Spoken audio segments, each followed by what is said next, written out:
بینەرانی کورسات مەگەزین سلااوان لێبێم کاتان باش بێت کۆمەڵی بڕگە و بابەت و هەواڵ و زانیاری ئامادە بە یارمەتی هاوکارانم پێشکەشتانی یەکەم. دەستپێکیش یەکەم هەواڵمان ئەچینە لای یەکێک لە دوێتە هەرە جوانەکان کە بێگومانمێکێکە بێت لەو گۆرانی هەرە تایبەتانەی کە لە نێو دنیای گۆرانی موزیک کوردیا جێگەی خۆیە کاتەوە. هونەرمەند ئەمە سعید کوردە لە ئێستاە لە کوردستانە و لە ئێستاە ئامادەکاریە کات بۆ یەکێک لە بەرهەمەنیەکانی لەگەڵ یەکێک لە هونەرمەندە دیار و دەنگخۆشەکان کەش هونەرمەند سادون کاکەیە دیارە دوو دەنگی تایبەتن و لە ئێستاە بە بڵێن خەریکی یاخود ئامادەکاریەکەن بۆ بەکلیبکردنی بەرهەمەنوەیەەکە. سڵاو ڕێز لە بینەران و بیسەرانی منیش و مامۆستا سەعدون کاکەی ئەم ئێوارەیە و ئەمڕۆ بەڕاستی زۆرمانی بووین سەرقاڵی کارێکی زۆر جوان بووین. بەڵێ چەند گۆرانیەکی کەڤەرە لە زمانی کوردی زیاترە بام فاجعە بێ زیاتر لەوە زیاتر ناڵێن، بەڵام بەڕاستی حەزەکەم باس لە قورسی ئەم کارە بکەین.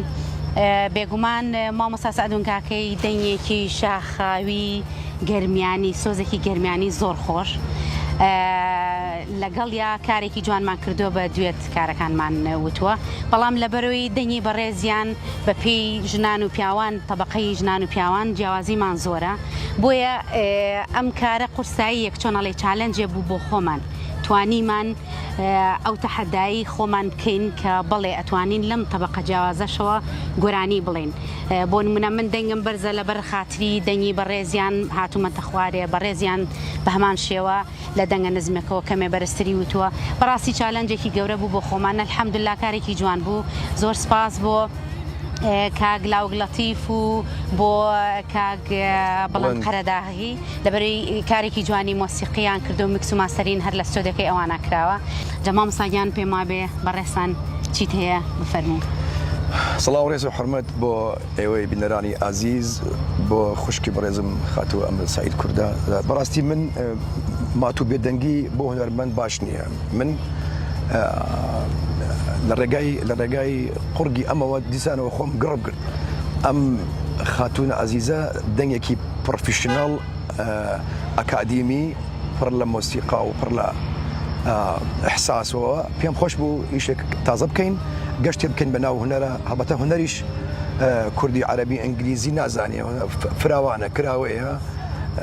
سەرمانمان بۆ ئەوەی کە ئەوانەی کە ئەمان بینن لە ڕێگەی ئەم کلیپەوە ئەزانن کە ئێمە هونەرەکەمان چەند جوان بە چ دڵێکی فراوان بە چ ئەحساسێکی جوان تەقدیممان کردووە. ئومیدوارم ئەم کلیپە بچێتە ناو خەڵکەوە بە جوانی جێگەی خۆی بگرێت. سوپاسی گەورەی قورگی ئەم خوشکەمەکەم خاتوو ئەمە سعید کوردە. بەڕاستی لە ستۆدیۆ ئەستان منی سوپترمان کرد بەڕاستی بە 2 دقە ئیشی تەواو کرد. وتی کاکەی بەس تۆ ماوی وەرە فەرموو ئیش بکە. سپاس گەورەی یەکەم، سپاس ستۆدیۆمان و مکسمانەکەم دوو برای عەزیزم کاکە لاوک و مامۆستا بڵندی عەزیز. سپاسی گەورەی ئەوانە کە لەگەڵمانە بوون ئەمڕۆ. بەڕێستان کاک دیار لەگەڵمانە بەدواوە بوو هاوکارەکانی عەزیز لەگەڵ برادەرەکەی.